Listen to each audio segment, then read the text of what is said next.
Well, today is a big day, guys, because today we head to Knight Motorsport.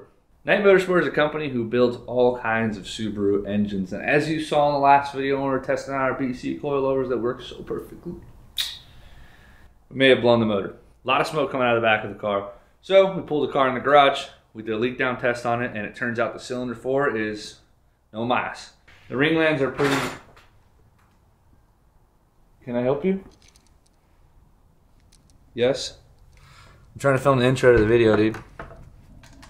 Where are you going? Where are you going? My dog. He's too damn smart. With the pistons being a little bit weaker, we obviously lost one because I drove this thing like it had an LS in it, which is no buenos nachos because it doesn't have one. We're gonna get a new motor put in the car, a few other nice little bits to make it reliable, and then we can beat the hell out of it. But I'm super stoked. Essentially what Knight Motorsport is to the Subaru is what CBM is to the Pro car. They're going to be able to do the motor, they're going to be able to do the tuning, they're going to be able to do wiring, all that stuff in-house. So very, very cool spot. If you don't know about Knight Motorsport, please go check them out. Support those who support us. We'll head over there and we'll let's show Steven our, you know, our rally car.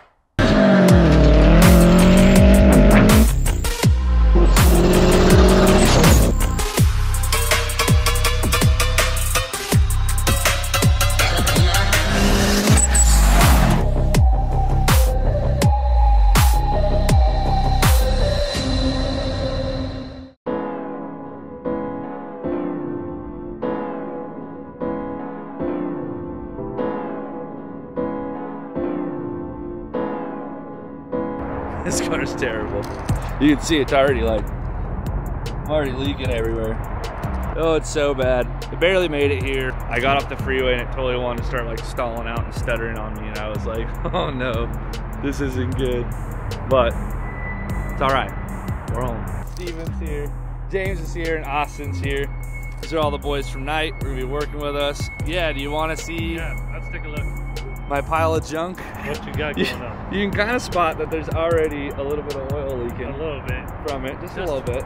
Just a little. Just a little bit. That's not bad. That's not bad. A little bit of oil leak is always good. This is it. Cool. Well, we should pop the hood and see what's going on under. You might be kind of surprised. I actually keep the engine kind of clean. It doesn't look. The engine was been provided to me. I at least washed it.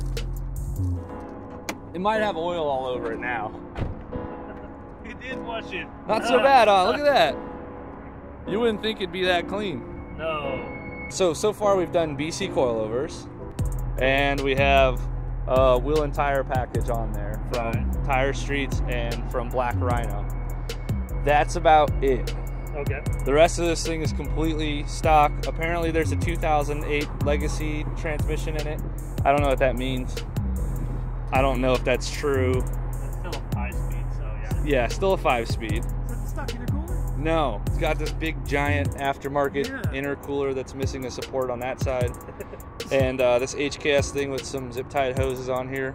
That's awesome. Yeah. It's like a 240 going on in here. Exactly. So when we got this car from the guy, he had said that it already has head studs and it has all this stuff, and there's already a Cobb access port in it, and it's got these cool fuel lines that like to wrap around and go back into stock stuff.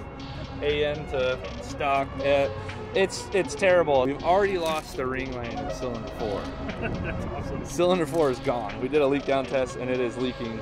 You can hear it coming straight from the crankcase and from inside the oil fill. What's up, Hugo? So it's not grenaded yet? No, I drove it here. Okay. Yeah, it barely made it, but I drove it here. Yeah. We should grenade it.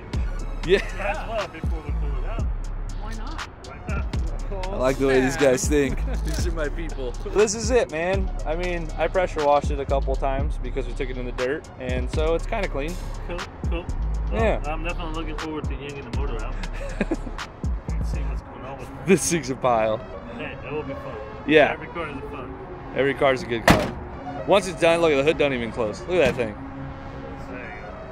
So plans for it to fill you in. We just don't want to beat it up. Essentially, I want to be able to beat the hell out of the car without it breaking. But it'll get a roll cage. It'll be all gutted. We'll have body stuff. It'll get all re-wrapped. It'll probably get lifted a little bit more because my tires are rubbing when I go through some nice real fat dips. We'll definitely get a skid plate on the car, and I already got some stuff in the works for the lights. So it'll be essentially a rally car when it's done. Okay. We just need a motor package in this thing that's gonna work. Alright, we'll definitely help you out with that. I'm excited. You wanna take us through the shop? Show us what you guys got going on? Yeah. Let's do it. Oh, pumped. Let's go, Hugo.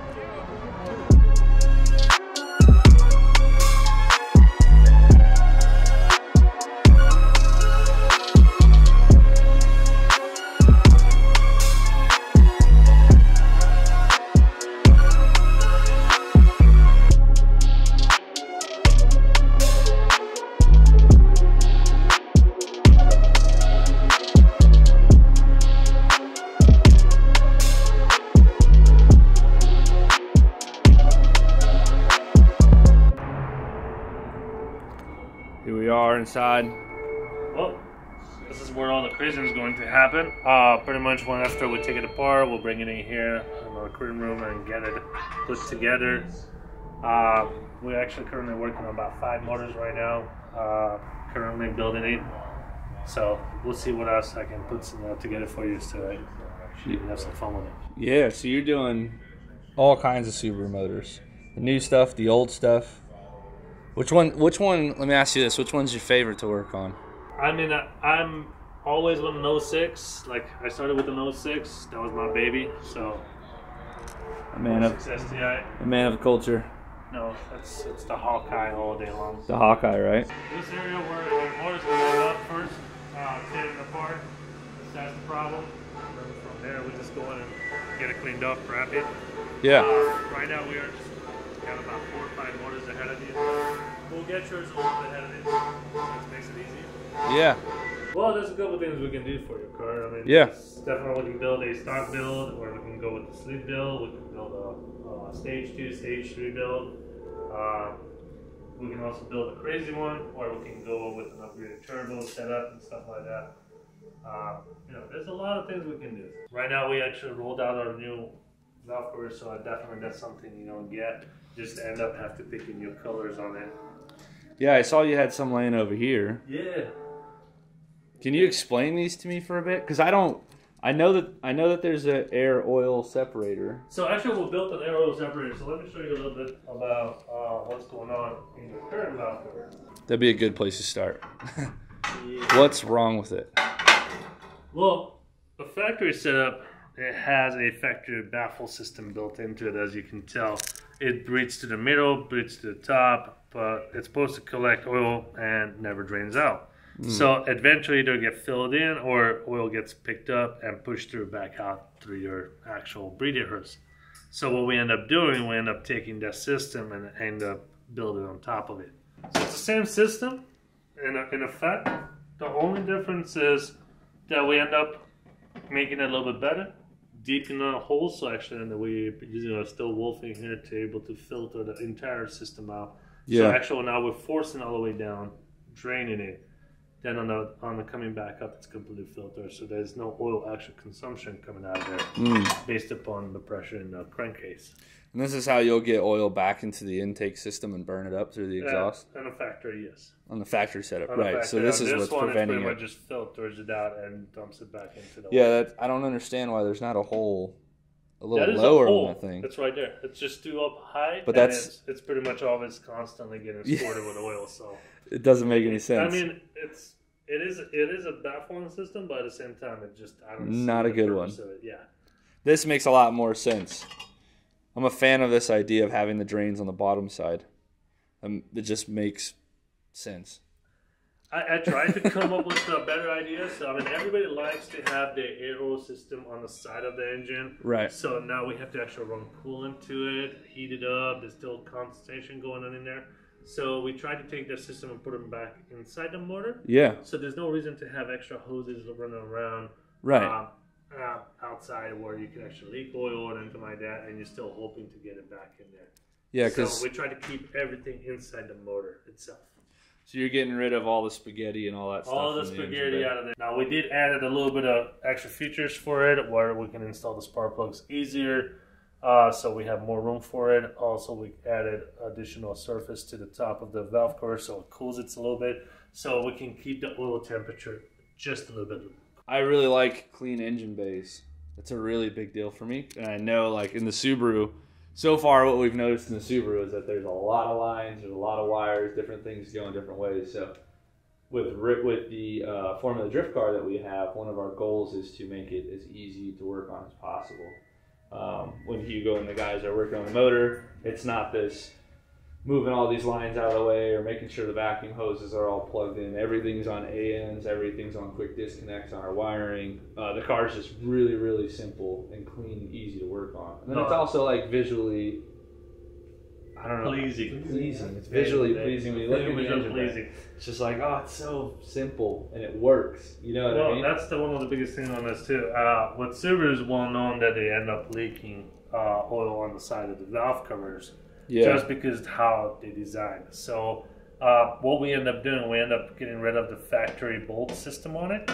So as you can tell, there's a spacing in here from the factory, so you only can crush it so much on the valve covers, so you don't have to use silicone on it. Right. So you don't really get your own desired crush on the rubber. So what we end up doing, we're getting rid of it, and also we made a cone head system where now we can actually tie it ourselves to the pleasing torque spec, so actually you don't have to use silicone anymore, and it's never leaks anymore. So it's a really nice system.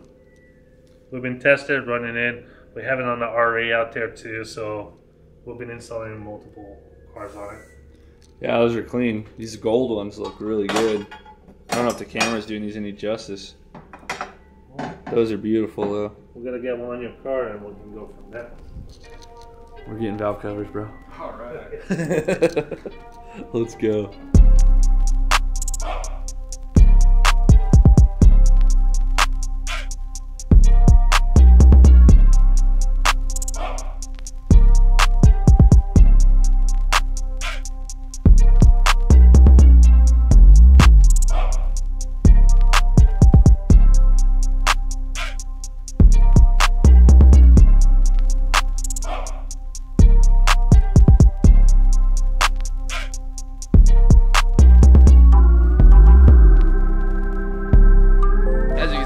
Everything at night. There's motors, there's tuning, they're building stuff. There's a fab shop over that way, service shop over this way.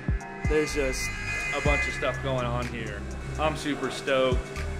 Potentially in the next video, what we'll do is find out exactly what failed, where it failed, and why it failed. I don't know if we'll be able to tell why, but whatever. It's probably just because it's crap piston material. I already told you guys, man. The guy who built it. Look, man, it wasn't me, man. Let's see in the next video what's wrong with the motor. Figure out what's going on. In the meantime, they just told us we can blow the old motor.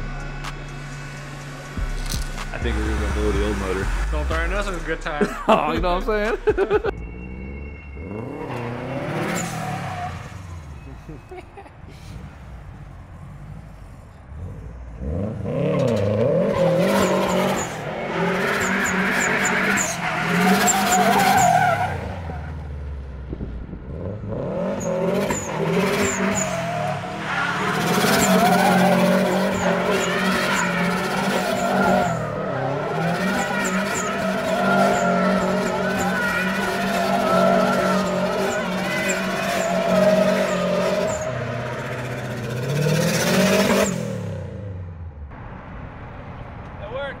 Loco. Steven was right. He was right. It worked. You just gotta hold it matted. Sandy. Perfect. There she is, boys. Nothing like a little compression coming out of your. It's all right. It's fine. It's fine. It's a Subaru thing. We can still make it with 2-cylinder. Bet you my belt won't squeak now. It's terrible. Let's bring it in. All right. See you on the other side. Yeah. Let's go. What'd you think? It's great. It's really, really great. You're so perky today. That was sick. I didn't think it was gonna do that. Yeah, it looked good. It totally. Got into it pretty quick too. Yeah. So when you're doing these center axis donuts, they're not like a rear wheel drive donut where you can kind of like, one, the handbrake doesn't work, so that's fun. But normally in a rear wheel drive car, you would kind of come into it and kind of rip a handbrake and then dump the clutch and start doing a donut. I think you can do that in an all wheel drive car, but not in this car because the handbrake doesn't work. So you kind of gotta like understeer it for a second and then get it to oversteer and then just stay committed and just let it eat. I was just mad in the car. Just wah, wah, wah, wah, wah. I don't know what it was doing. I wasn't looking. I was more feeling what the car was doing so that I wouldn't like go into the K-rail or whatever that railing thing is out there. But that's sick. So it's here. We made it. Car's going in. But I'm excited. I'm excited to see what Steven comes up with for the motor and to hear it for the first time and see it running. I'm stoked. Yeah, it's gonna be super cool having, you know, a reliable motor you can thrash on. All right, boys. As always, thanks for the support. Thank you for supporting this Subaru build. The support's been amazing. I'm super excited to get into there and start doing more stuff. Excited to see where this car takes us, man.